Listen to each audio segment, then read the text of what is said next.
é presidente da ANBC, Associação Nacional dos Bureaus de Crédito, formado em engenharia pela Escola Politécnica da Universidade de São Paulo, a USP, pós-graduado em administração de empresas pela Fundação Getúlio Vargas e com MBA na Kellogg Business School. Seja muito bem-vindo, senhor Elias Sferra. Uma salva de palmas. Senhor...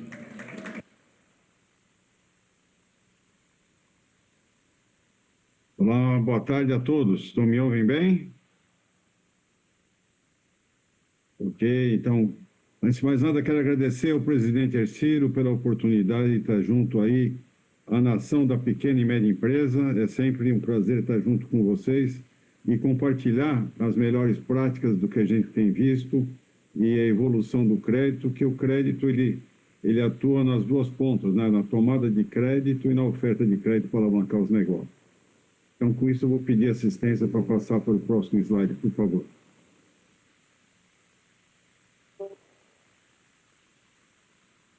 Vamos passar o vídeo aí? Por favor, vamos dar uma... Crédito. Confiança, crença, boa reputação. E muito além do significado está a sua importância. Alavanca a economia e promove o bem-estar social. É aqui que entram os birôs de crédito, com soluções que permitem avaliações mais seguras de risco aos credores e ferramentas que permitem mais acesso ao crédito pelos consumidores, promovendo o consumo consciente e o crédito responsável.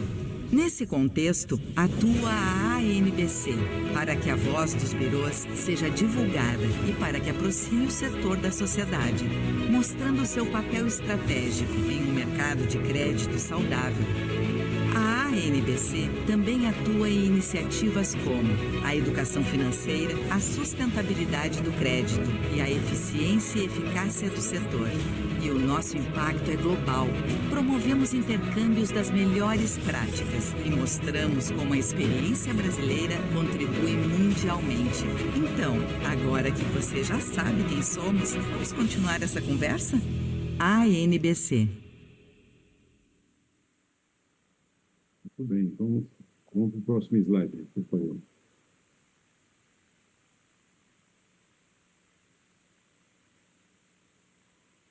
Bom, vamos conversar hoje um pouco sobre o crédito, e o crédito para o pequeno empreendedor.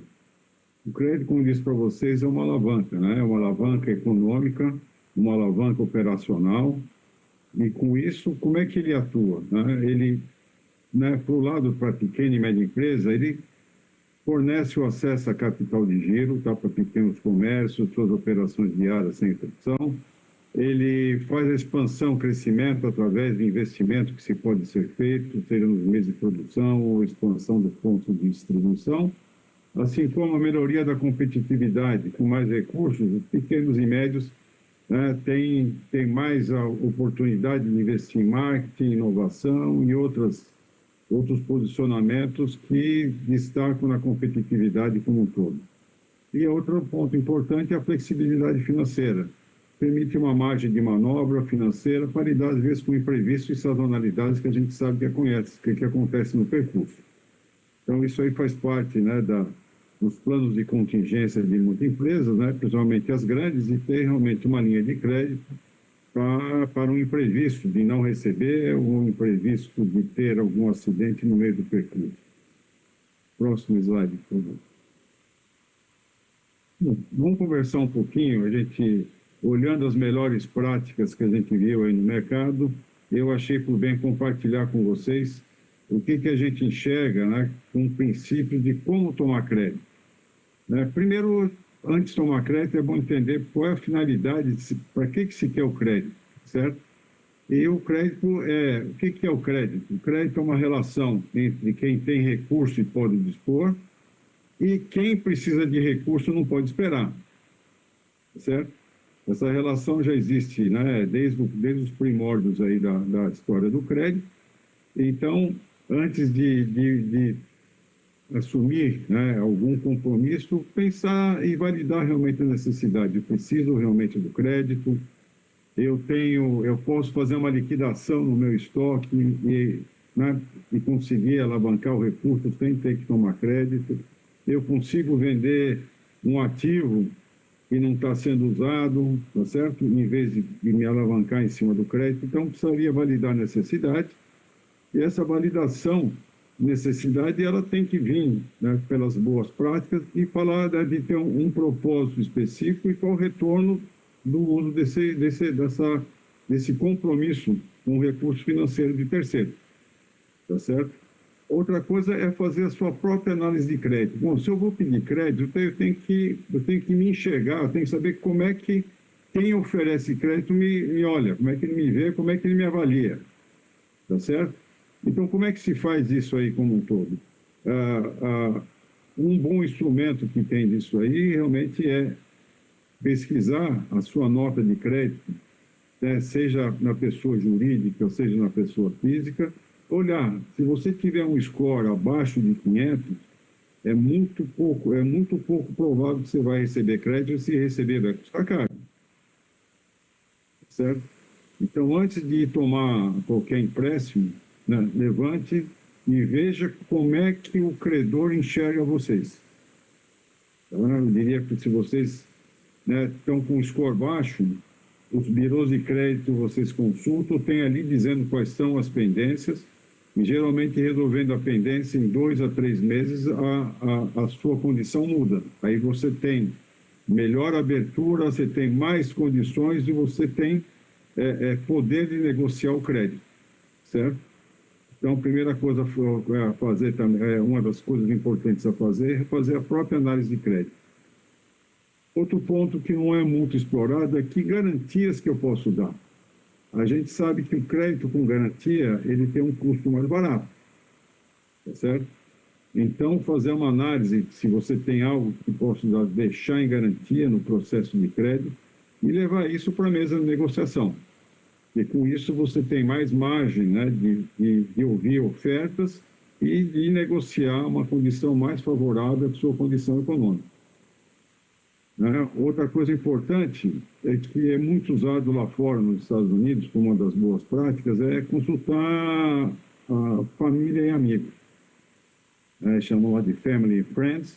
Antes de você tomar crédito, fala, deixa eu ver, alguém pode me emprestar? Alguém da família pode me emprestar? Algum amigo pode me ceder, entendeu? E aí você negocia, né, com a família ou com um amigo, uma condição que seja razoável, e com isso você consegue um crédito mais barato. Outro ponto importante é conhecer os tipos de credores. Nem sempre o seu gerente de banco é a melhor pessoa para te oferecer o crédito, ou tem as melhores condições. Então, é importante que você pesquise, tá certo? Saiba a sua nota de crédito, porque ela é praticamente o seu instrumento de negociação, e com isso você pode sentar em 2, 3, né, credores que você, ou bancos, ou outros, ou cooperativas, e com isso você tem condição de negociar. Tá? Eu digo que a conquista tem dos dois lados, tem do credor e tem do tomador. E quem é praticamente que faz essa intermediação é uma avaliação de crédito, em que a maioria das instituições acabam usando os birôs como uma forma de saber quem é que está do outro lado, porque não conhece a pessoa, tá certo? Conhece quem é que vai tomar. Outra coisa também importante é, antes de mais nada, né, verificar se não tem programas governamentais de fomento, e a CONAMP trabalha muito bem isso. O presidente Hercílio tem sido um batalhador incansável, né, nesse processo de trazer novas oportunidades e trabalhar junto ao governo de modo a fomentar a atividade da pequena e média empresa. Então, é muito importante, né, ter essa busca, esse mapeamento antes de tomar um crédito. Buscar as melhores condições de quem ofereceu. Né? Se você não tiver condição, talvez busque ajuda no profissional. Busque alguém que você conheça. Né? Existem algumas empresas especializadas em ajudar, né, nesse processo aí também de tomada de crédito. E com isso você consegue talvez ter melhor condição do que você vai pegar. E o outro ponto importante é o seguinte: se prepare para a burocracia. Eles vão te pedir balanço, vão pedir um plano de negócio, está lá em cima, né? Validar necessidade. No item número 2, você tem que necessariamente criar um plano de negócio, né? Documentação dos sócios, né? As obrigações que já tem de crédito, se você está com os impostos no dia, e o cadastro positivo. É muito importante vocês saberem se a sua empresa, ou você até mesmo pessoalmente, faz parte do cadastro positivo. O cadastro positivo, ele aumentou a nota de 78% da população. Então, se você não está no cadastro positivo, você não está tendo esse benefício, né, de uma melhor avaliação de crédito para que te traga a melhor condição de receber um crédito. Tá? Muito bem, vamos para o próximo aí. Agora, eu sempre que vou fazer algumas, como é que se diz, algumas apresentações ou discutir crédito, todo mundo vem me pedir, mas como eu faço, né, para tomar crédito? Agora, é importante também entender que oferecer crédito é um diferencial também competitivo. O crédito serve dos dois lados, tá certo? Então, com isso, o crédito ele serve também para que você dê crédito e alavanque as suas operações como um todo. Né? Pensar, né, nos benefícios do crédito próprio, tá? Mais receita, novos produtos, porque com isso você, além de dar o produto do seu serviço, você tem algo adicional, que é facilitar o acesso para o seu processo de venda. E novos clientes que você pode trazer.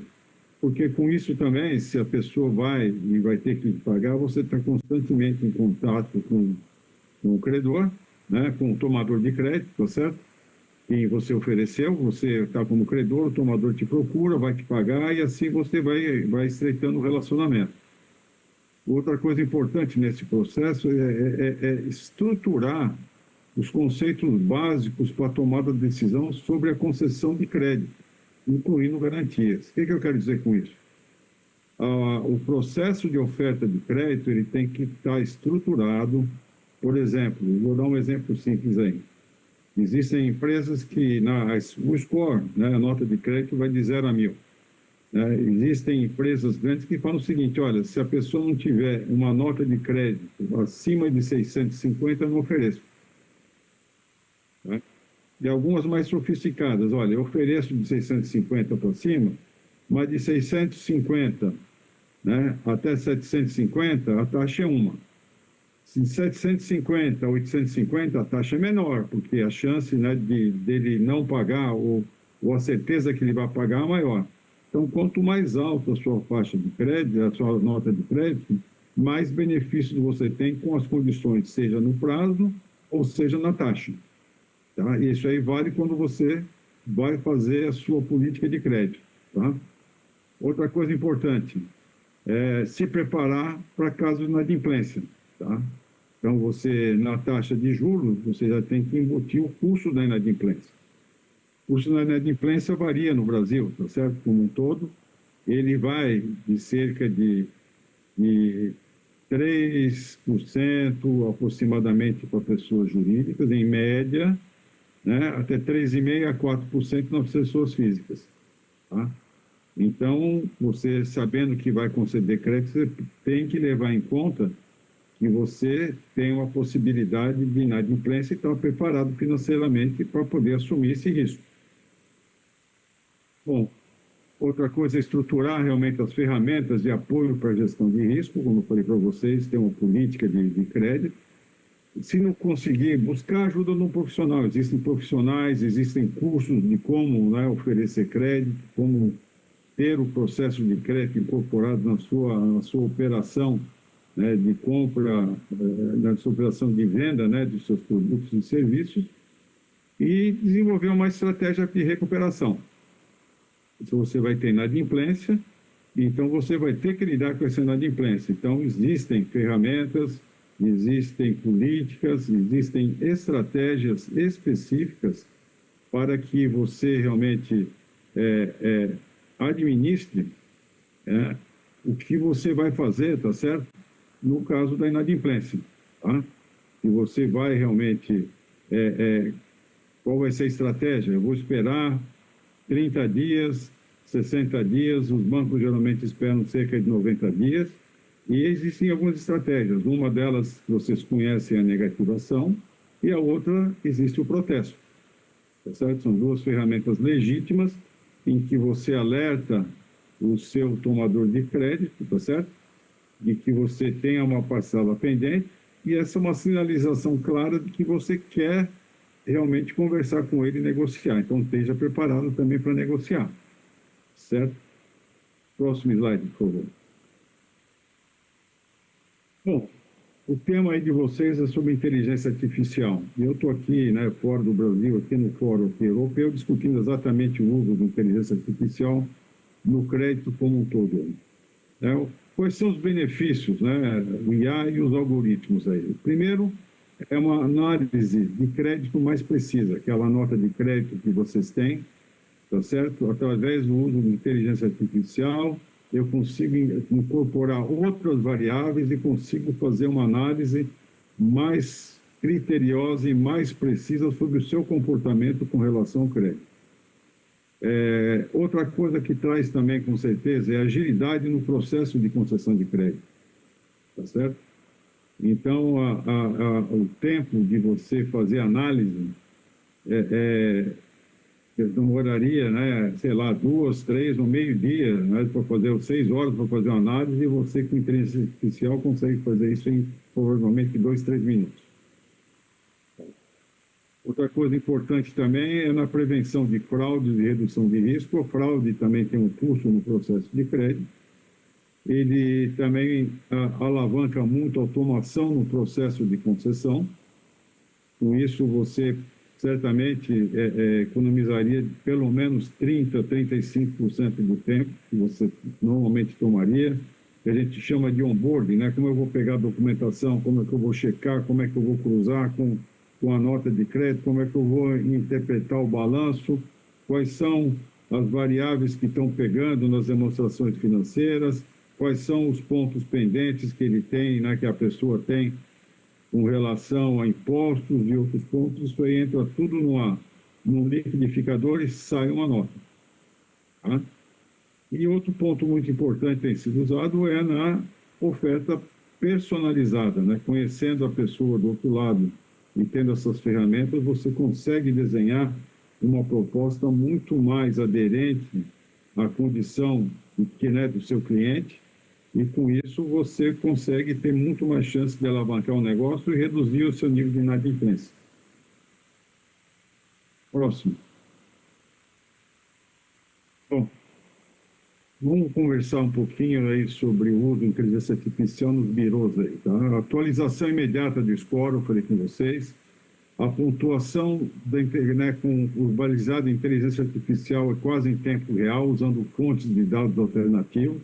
Eu tenho o score, eu posso pegar todos os balanços, as demonstrações e colocar aquilo ali.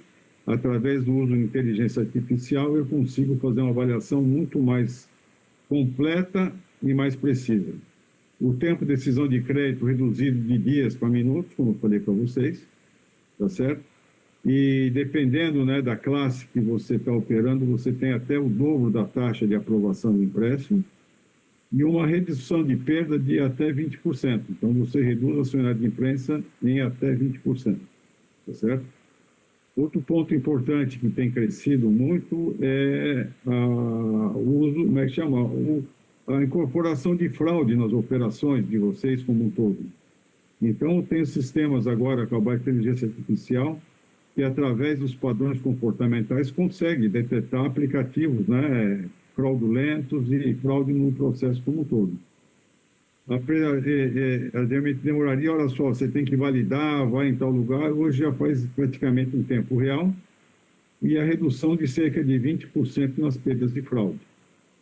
Principalmente quem opera com plataforma, tá certo? Isso aí tem uma série de problemas de risco, às vezes, de quem tá usando a plataforma.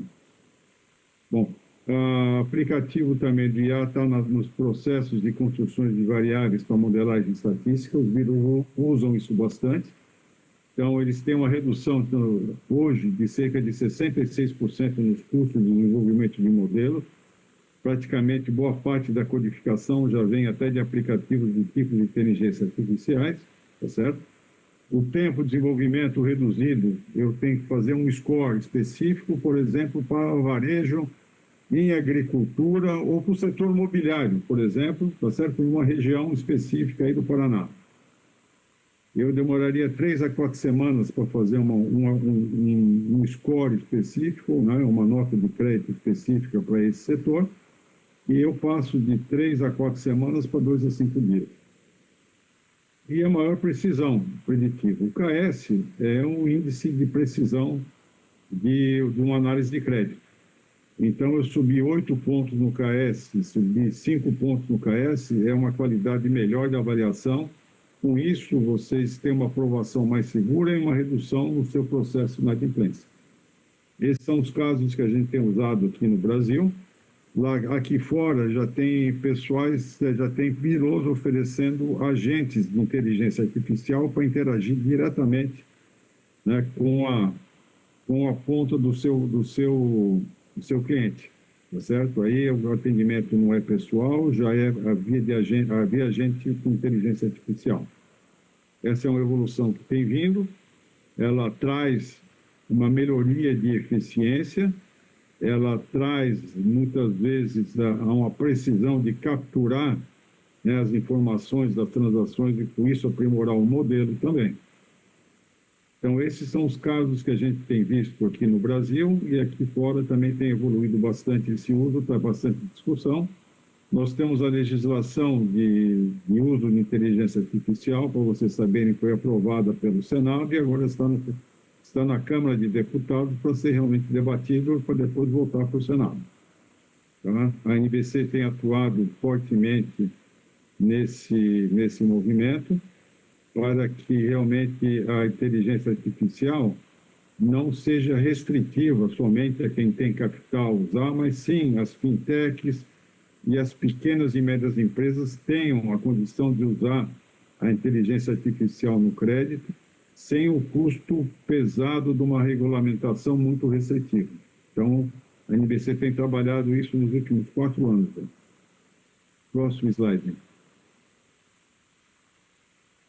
Bom, em conclusão, o que eu posso dizer para vocês, né? Como assunto aí a inteligência artificial, quais são os processos que são usados aí para crédito, tá? Eficiência operacional das empresas, né? Com isso você automatiza todo o processo, né, de entrada, de solicitação, de entrada de documentos, de análise de documentos como um todo. Análise mais precisa e personalizada, a atualização dos dados em tempo real, não tem que esperar, digitalizar e ver se, né, se deu tudo certo, já entra, já é processado, o dado é capturado e já entra na esteira do processo de crédito.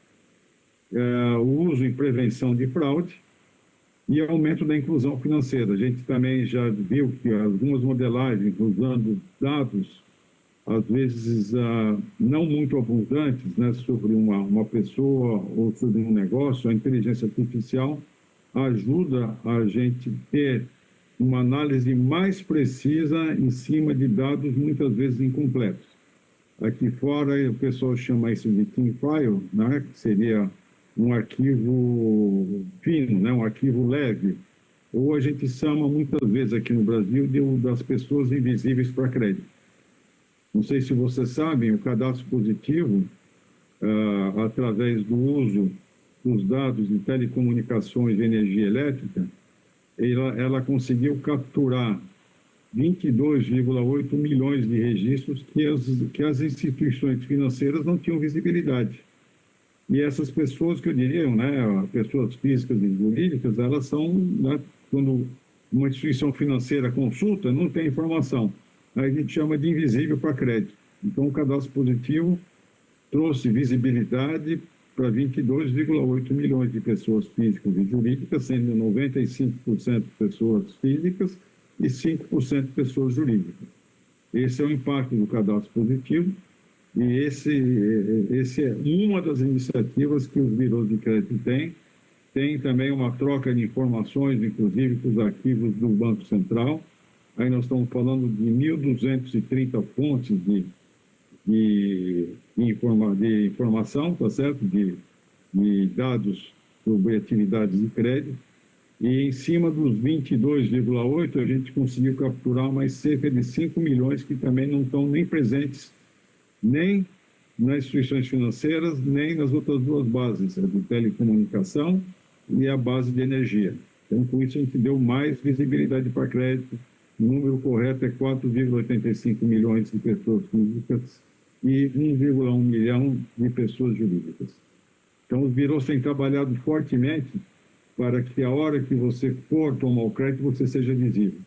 O importante é que essa visibilidade, ela seja, conforme foi comentado anteriormente, ela seja estudada. Você tem que enxergar como, né, você tem que entender como você como é que você é visto, como é que você é avaliado. Então, os birôs fazem essa visibilidade. Vocês entrando no site dos birôs, vocês conseguem se enxergar e ali tem recomendações de como fazer para você ficar melhor ainda no processo de concessão de crédito. Próximo. Como é que estamos de tempo aí? Tudo bem? Bom, eu vou falar para vocês o que está acontecendo a nível de crédito, a nível internacional, e como um todo, quais são as preocupações, né, a nível geral. Oi? Quanto? 5 minutos, Elias. 5 minutos. Então, vou passar rápido aí. Vou dar uma pincelada para vocês aí. Olha, aqui na Europa se discute muito o crédito cross-border. Que é isso? Os países são pequenininhos. Como é que uma pessoa da Bélgica vai para a Holanda? Como é que eu, na Holanda eu consigo ver se eu dou crédito para ele ou não? Não é o caso do Brasil, que nós temos aí 27 estados, quase muitos deles maior que muitos países aqui na Europa. Um negócio bonito que fala o Buy Now, Pay Later, BNPL, sabe o que é isso aí? O crediário. Eles estão discutindo o crediário aqui, nós já fazemos isso há 30 anos. No Brasil tem muito a ajudar nesse processo, né, de troca de experiência. Outro ponto importante é a migração dos dados para a nuvem. Tá? A nuvem são espaços que você compra junto a provedores internacionais, aí por causa de segurança, e você tem a certeza que você não vai ter problema de invasão ou de cyber, né, segurança. O uso de inteligência artificial tem crescido. O CBDC é a moeda eletrônica, o Drex, chamado no Brasil. As criptomoedas têm crescido aí também. O blockchain é um processo de você ter o seu ativo financeiro marcado de modo que ele não possa ser duplicado ou replicado, com isso você tem mais segurança. A cibersegurança tem crescido, só para vocês terem ideia, no ano passado, a Equifax Internacional teve cerca de 15 milhões de tentativas de invasão num ano. Vocês entenderam? 15 milhões. Então, o cybersecurity é um negócio fundamental, tem crescido, e com isso a inteligência artificial está sendo usada dos dois lados, para poder tentar invadir e, do outro lado, para poder prevenir. E o outro ponto que vai entrar na esteira daqui a 10 anos, eu falo de computação quântica, tá certo? Eu vou dizer para vocês o seguinte, no ano de 1900, para você duplicar o conhecimento da humanidade, você precisava de 100 anos. Hoje, com o poder computacional que nós temos, demora cerca de 5 a 6 anos. Com a computação quântica, a gente consegue dobrar a quantidade de conhecimento da humanidade em 12 horas. Então, a computação quântica vai ser um negócio que vai vir e vai ter impacto, seja, né, na parte de crédito, seja na parte de cibersegurança e seja na exponencialização do processo de análise de crédito e de concessão de crédito. Então, com isso eu vou pausar. Eu queria ouvir de vocês se vocês têm alguma pergunta, algum questionamento aí. Fico à disposição aí, por favor.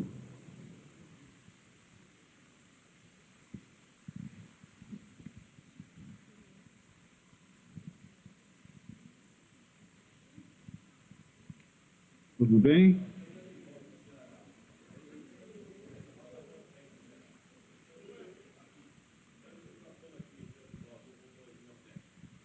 Alguma pergunta? Edivaldo Nunes, do Ceará. A gente... Olá, Ceará, vamos lá. Essa questão das nuvens, né? As informações para lá. Qual é a questão do grau de risco, né? Para que os nossos dados não sejam captados por outros instrumentos que usem nossos dados para fazer crédito. A gente vê que muitos têm buscado essa segurança, né, ainda. Essa é a minha pergunta. Olha, a sua pergunta foi bem colocada. Olha, eu vou dizer para vocês, os birôs de crédito têm uma quantidade enorme de dados. Uma das estratégias dele é migrar tudo isso aí para a nuvem. Por quê? Estando na nuvem, você tem uma blindagem com relação à cibersegurança, porque você vai hospedar em alguns provedores internacionais, como o Amazon, tá certo? Você vai poder hospedar no Google, você vai poder hospedar na Microsoft, tá certo? E essas empresas, elas têm toda a tecnologia por trás para poder blindar os seus dados, toda a tecnologia de modo a prevenir alguma coisa, né, que ataque a sua base de informação, e alguma coisa que você seja atacado, né, se você tiver, você consegue recuperar os seus dados. Né? O cyber security aí, muitas vezes, o que o cara faz? Ele vai lá, ataca, e ele quer o seguinte, ele quer receber, senão ele vai, né, vai destruir a sua base. Esse é um das propostas que tem. Outro é usar os dados, né, para poder fazer identidade falsa e outras coisas. Então, você ter os seus dados hospedados em muitos provedores, né, internacionais, além de você reduzir o seu custo de operação, você tem, como é que se diz, uma conformidade com a LGPD, com uma série de requisitos de segurança. E, para ser sincero, na associação eu já nasci dentro da nuvem.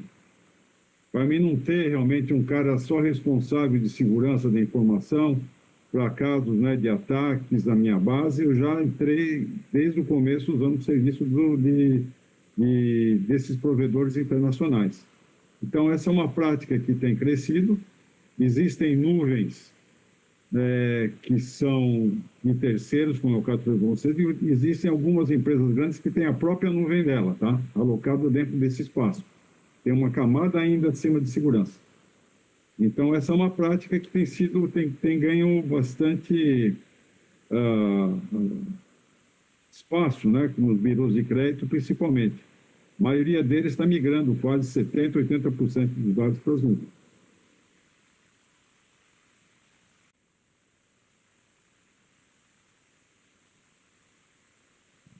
Alguma pergunta? Olha, eu sou pequenininho aqui com o NBC e tenho nas nuvens, tá? Então, na nuvem tem um preço razoável. Vamos lá. Professor Elias, tem uma pergunta. Eu trabalho com crédito lá no Nordeste, né? Nós temos a consultoria na área de captação de recursos do Banco Nordeste. E empresário, às vezes, tem faturamento, o micro pequeno empresário tem faturamento e tal, mas chega, às vezes, que ele não consegue um bom credit score, certo? E aí tem ocorrido o seguinte... As nuvens têm levado, a inteligência artificial tem levado alguns dados dele lá para o registrado do Banco Central, certo?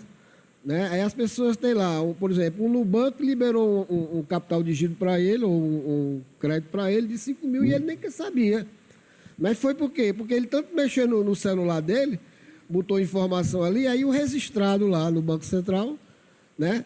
Tem um limite de 5 mil que está prejudicando ele ter o credit score, certo? Aí eu pergunto, essa inteligência artificial não estaria trabalhando, nesse caso, né, contra a capacidade do empreendedor de ter um bom credit score? Olha só, a entrada no registrato do Banco Central não é feita por inteligência artificial, ela é feita direto pelos agentes de crédito que tem que registrar a operação no Banco Central porque ele é o regulador. Não é a inteligência artificial que leva para lá, tá? Então, o que eu diria, quem dá o limite de crédito é o credor, tá certo? Cada credor tem um limite de crédito, ele olha as suas informações e fala, olha, eu enxergo ele aqui, tem um espaço até de tanto, certo? O que é um espaço bom para você dizer, para você ter uma análise? para a pessoa física, é cerca de 30% do seu líquido. Se ele comprometer mais que 30% do seu líquido numa operação de crédito, ele já está no risco de começar a ficar com problema. Tá? Nas empresas, depende do fluxo de operação, do fluxo de caixa. Tá certo? Então, quando é capturado essas informações no registrato, que, aliás, a gente tem acesso a ele através do SCR, que eu comentei com vocês, então os birôs puxam essas informações também. E aí, o que é importante? Se você tem uma nota de crédito baixa, entre lá no birô de crédito, e eu conversei com os 5 sócios, todos eles colocam falando por que a sua nota está baixa e o que fazer para melhorar. Eu vou lhe dizer, a gente fez uma pesquisa, 82% das pessoas que entram e fazem a nota melhor.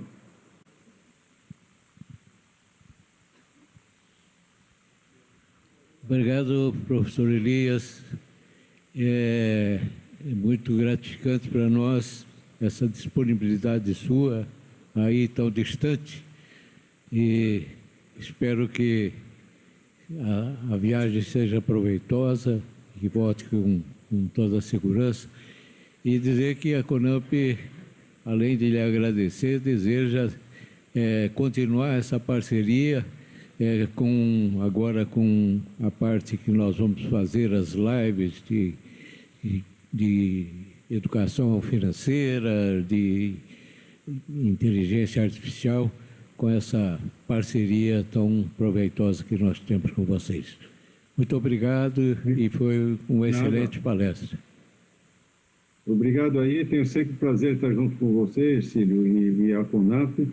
Eu acho que a gente só vai transformar o país através dos pequenos, tá certo? Enquanto a gente não levar... Olha só, a relação crédito-PIB no Brasil é 54%, nos Estados Unidos é 190%. Nós temos espaço para crescer 3 ou 4 vezes o volume de crédito. A gente precisa destrancar essa pauta e garantir que chegue realmente um crédito sustentável, né, na ponta aí, para que alavanque as operações da pequena e média empresa, que alavanca o emprego no país e traz o bem-estar social que a gente precisa na nossa sociedade aí como um todo, no Brasil que a gente tem. Muito obrigado aí pela oportunidade, grande prazer de estar junto e aguardo as próximas oportunidades aí.